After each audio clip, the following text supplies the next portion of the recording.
فوجی تحویل میں دیے جانے کا امکان بڑھ گیا۔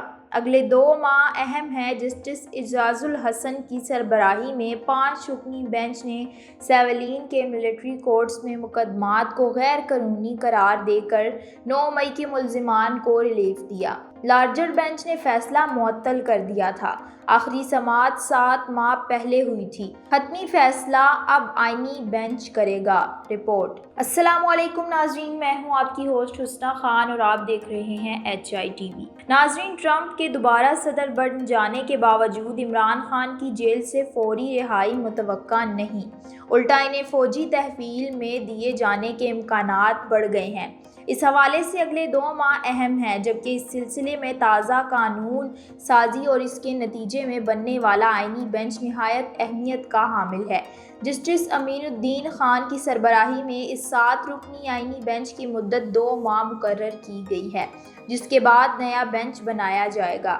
تاہم باخبر ذرائع کا کہنا ہے کہ موجودہ آئینی بینچ اپنی 2 ماہ کی مدت کے دوران ہی تقریباً ان تمام اہم کیسز اور اپیلوں کے فیصلے کر دے گا جن کا PTI اور اس کے بانی چیئرمین عمران خان سے تعلق ہے۔ ان اہم مقدمات میں مخصوص نشستوں کے فیصلے کے خلاف نظر ثانی اپیل، سیویلین کے مقدمات سے ملٹری کورٹس کو روکنے کے خلاف نظر ثانی اپیلیں اور 26ویں آئینی ترمیم کے خلاف دائر اپیلیں سر فہرست ہیں۔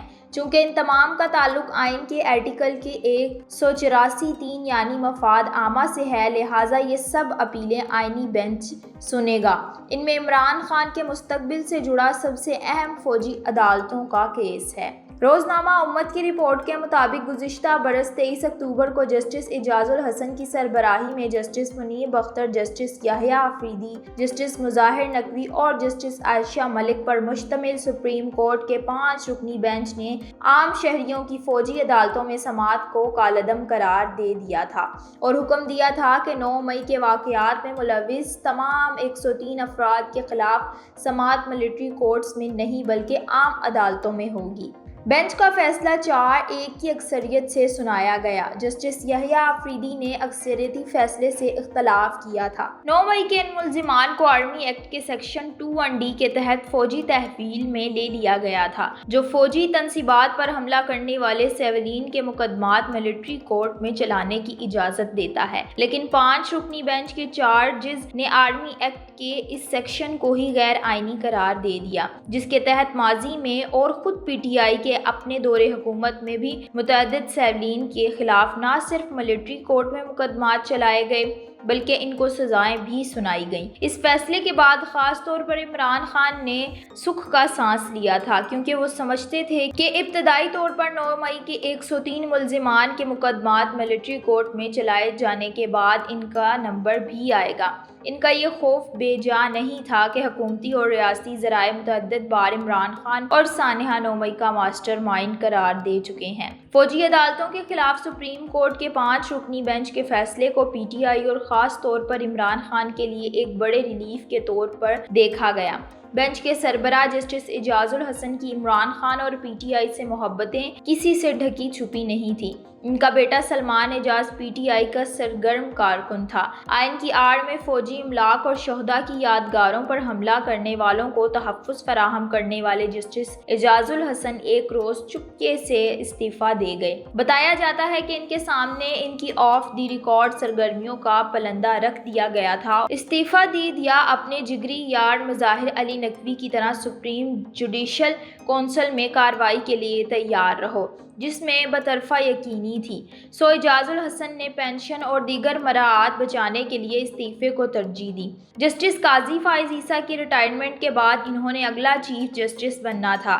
اس سے سسٹم کی خرابی کا اندازہ لگایا جا سکتا ہے کہ کیسے کیسے لوگ اعلیٰ ترین عہدوں پر پہنچ جاتے ہیں۔ جسٹس اعجاز الحسن اور بدترین کرپشن پر برطرف مظاہرہ اکبر نقوی میں بڑی گہری دوستی تھی۔ جب مطہر نقوی کے خلاف جوڈیشل کونسل میں کارروائی کارروائی چل رہی تھی تو کونسل کے رکن کے طور پر انہیں بچانے کے لیے جسٹس اعجاز الحسن نے بڑے ہاتھ پاؤں مارے، لیکن خود ان کی اپنی لٹیا ہی ڈوب گئی۔ جسٹس اعجاز الحسن اور جسٹس مظاہر اکبر نقوی اس دور رکنی بینچ میں بھی شامل تھے جس نے سابق سی پی او لاہور غلام محمود ڈوگر کے ٹرانسفر کیس میں دائرہ سے نکل کر پنجاب اور صوبہ خیبر پختونخوا میں 90 دنوں میں انتخاب کروانے کے لیے اس وقت کے جسٹس عمر عطا بندیال کو از خود نوٹس لینے سے متعلق خط لکھا تھا۔ اس سے بھی دونوں کی پی ٹی آئی سے لوافیر کا اندازہ لگایا جا سکتا ہے۔ جسٹس اعجاز الحسن اور جسٹس مظاہر اکبر نقوی ان اقلیتی 5 ججز میں بھی شامل تھے جنہوں نے پارلیمنٹ سے منظور ہونے والے پریکٹس اینڈ پروسیجر ایکٹ کے خلاف فیصلہ دیا۔ یہ جسٹس اعجاز الحسن ہی تھے جنہیں پاناما کیس میں نواز شریف کے خلاف احتساب و عدالت میں چلنے والے مقدمات کے حوالے سے مانیٹرنگ جج تعینات کیا گیا تھا۔ فوجی عدالتوں کے خلاف فیصلہ دینے والے بینچ میں شامل یہ دونوں دوست اب قصہ پارینہ بن چکے ہیں۔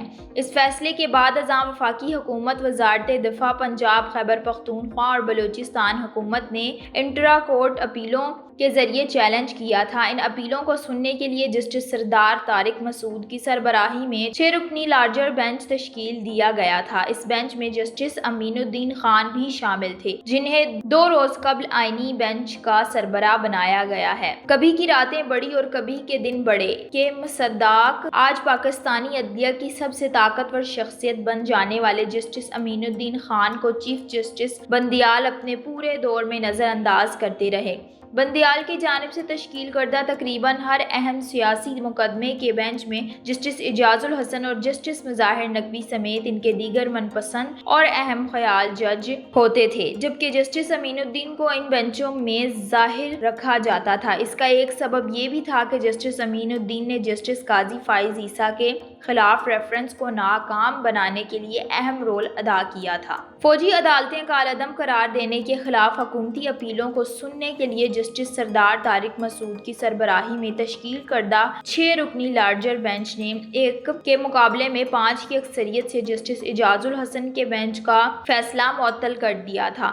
سپریم کورٹ کی جانب سے ریمارکس دیتے ہوئے تھے کہ یہ 9 مئی کے واقعات میں ملوث 103 افراد کا ٹرائل جاری رہے گا، تاہم فوجی عدالتیں تمام گرفتار ملزمان کے خلاف حتمی فیصلہ جاری نہیں کرے گی۔ 6 رکنی لارجر بینچ نے بعد ازاں رواں برس اپریل فوجی عدالتوں کے حتمی فیصلے کے لیے یہ معاملہ ججز کمیٹی کو واپس بھیج دیا تھا اور ریمارکس دیے تھے کہ کمیٹی فیصلہ کرے گی کہ اس کیس کو موجودہ بینچ سنے گا یا لارجر بینچ سنے گا، تاہم قریباً 7 ماہ گزر جانے کے باوجود دوبارہ یہ کیس زیر سماعت نہیں آیا۔ 26ویں آئینی ترمیم کے بعد سیناریو تبدیل ہو چکا ہے۔ اب فوجی عدالتوں سے متعلق کیس آئینی بینچ سنے گا۔ غالب امکان ہے کہ آنے والے 1-2 ہفتوں میں آئینی بینچ میں یہ کیس سماعت کے لیے مقرر ہو جائے۔ حکومت سے وابستہ قانونی ماہرین کو قومی امید ہے کہ 5 رکنی بینچ کا پرانا فیصلہ کالعدم قرار دے کر آئینی بینچ فوجی عدالتوں میں سیویلین کے مقدمات سے متعلق آرمی کا سیکشن 21D بحال کر دے گا۔ ایسا ہونے کی صورت میں نہ صرف 9 مئی میں ملوث ملزمان کو ملٹری کورٹس کے ذریعے سزائیں دلانے کا رستہ مکمل جائے گا، بلکہ عمران خان کو فوجی تحویل میں دیا جانا بھی ممکن ہو جائے گا۔